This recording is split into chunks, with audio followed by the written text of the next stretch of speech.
Shalom kasih Kristus. Hari ini tentunya banyak harapan-harapan baru dalam hidup kita. Baiklah, kita sekarang tetap melekat dalam Tuhan melalui renungan hari ini, agar firman-Nya membukakan pikiran dan hati kita untuk memahami DNA ilahi dalam Kristus Yesus. Kita berdoa.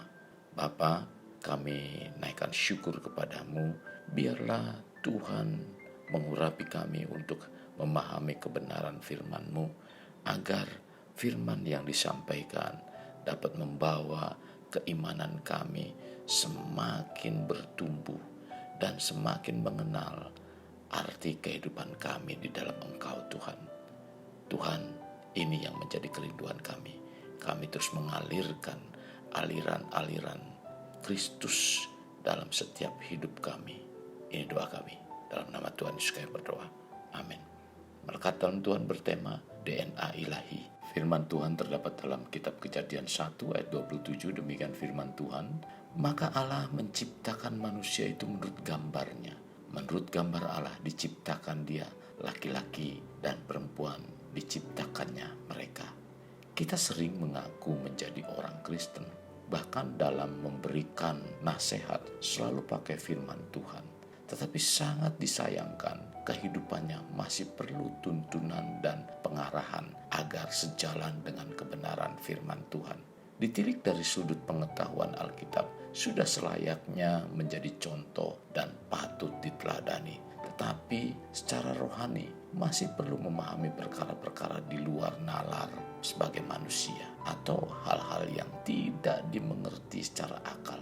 Dalam Alkitab memberikan contoh yaitu Nikodemus. Nikodemus bukanlah ahli agama sembarangan, melainkan ia adalah seorang anggota Sanhedrin atau Mahkamah Agama, yaitu lembaga tertinggi keagamaan bangsa Yahudi. Mahkamah Agama dipimpin oleh imam besar. Tugas dari lembaga ini adalah mengatur seluk-beluk tata hukum sipil dan agama. Nikodemus sangat terkenal dan berpengaruh di antara bangsa Yahudi pada waktu itu. Dari mana bukti bahwa Nikodemus orang yang berpengaruh? Bukti yang dinyatakan dalam Alkitab bahwa Nikodemus datang bertemu Yesus pada waktu malam hari. Ia melakukan ini tidak ingin terlihat oleh orang-orang Yahudi ketika bertemu Yesus. Hati Nikodemus dipenuhi dengan pertanyaan, siapa sesungguhnya Yesus itu? Sebab apabila Yesus hanya seorang manusia biasa, tidaklah mungkin ia dapat mengadakan begitu banyak mujizat-mujizat di tengah-tengah rakyat. Dalam Yohanes pasalnya yang ketiga ayat 2, pada waktu malam ia datang kepada Yesus dan berkata, Rabi, kami tahu bahwa engkau datang sebagai guru yang diutus Allah. Sebab tidak ada seorang pun yang dapat mengadakan tanda-tanda yang engkau adakan itu jika Allah tidak menyertainya. Tuhan Yesus menjawab Nikodemus, ia harus dilahirkan kembali. Dan Nikodemus kembali bertanya, bagaimana mungkin seorang dilahirkan kalau ia sudah tua? Dapatkah ia masuk kembali ke dalam rahim ibunya dan dilahirkan lagi? Kembali Tuhan Yesus menjawab, harus dilahirkan dari air dan roh. Karena yang dilahirkan dari roh adalah roh. Jadi berbicara kelahiran, memang tidak semua orang dilahirkan dalam sebuah keluarga sempurna. Mungkin ada yang dibesarkan tanpa kehadiran seorang ayah. Padahal banyak keluarga juga mengetahui bahwa peran ayah sangatlah penting. Dalam sebuah penelitian mengungkapkan bahwa seorang anak laki-laki mendapatkan identitas dari ayahnya atau orang tuanya. Statistik menyatakan jika seorang bapak memiliki temperamen yang buruk, anaknya akan cenderung pemarah. Jika orang tuanya miskin, anaknya cenderung akan hidup dalam kemiskinan. Kasih Kristus, penting sekali roh kita dilahirkan kembali, yaitu membersihkan roh kita dengan diisi firman Tuhan.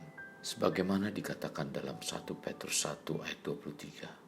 Karena kamu telah dilahirkan kembali bukan dari benih yang fana, tetapi dari benih yang tidak fana oleh firman Allah yang hidup dan yang kekal. Jadi apabila kita memiliki identitas dari keturunan, yaitu hal-hal buruk terjadi, jangan menjadi cemas dan lekaslah sadar bahwa kita sekarang telah memiliki DNA ilahi, yaitu pada sel darah kita terdapat DNA seorang raja. Kita adalah putra dan putrinya, di mana benih-benih kebesaran yang Tuhan telah taruh dalam hidup kita akan diaktifkan pada waktunya. Dan kita akan memenuhi tujuan hidup yang sudah Tuhan tetapkan. Mari, janganlah kita kehilangan gambar diri kita, karena Tuhan telah merubah kita, di mana di dalam diri kita ada DNA ilahi.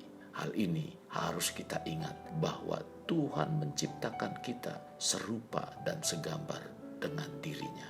Hiduplah sebagai anak-anak Allah. Sekarang harus membawa diri kita untuk memiliki kesadaran penuh dan tetap berjuang agar sifat-sifat Allah terus-menerus terpancar dalam kehidupan kita. Kekasih Kristus, jadikan hidup kita untuk lebih bermakna. Membangun pribadi bermakna dimulai dari pribadi kita.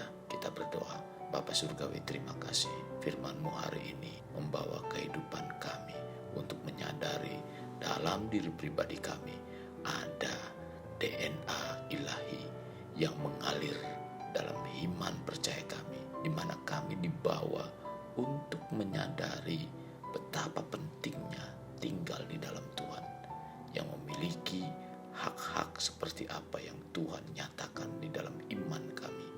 Biarlah iman kami dipenuhi dengan kebenaran-kebenaran firman-Mu, sehingga kami mampu dapat menghadapi keadaan yang kami harus hadapi di dunia ini. Tuhan, ini doa kami. Dalam nama Tuhan Yesus kami berdoa. Amin. Kasih Kristus, mari kita akhiri dengan mengendahkan kedua tangan kita. Terimalah anugerah berkat dari Allah Bapa, kasih sayang daripada Yesus Kristus, dan persekutuan dengan Roh Kudus yang mencurahkan berkat secara rohani, berkat secara jasmani, dan berkat secara ekonomi, di mana berkat Abraham, berkat Ishak, berkat Yakub dicurahkan dan dilimpahkan dari saat sekarang sampai Maranatha tiba, dalam nama Tuhan Yesus. Amin. Sampai jumpa di renungan berikutnya. Tuhan Yesus memberkati. Jangan lupa like dan subscribe.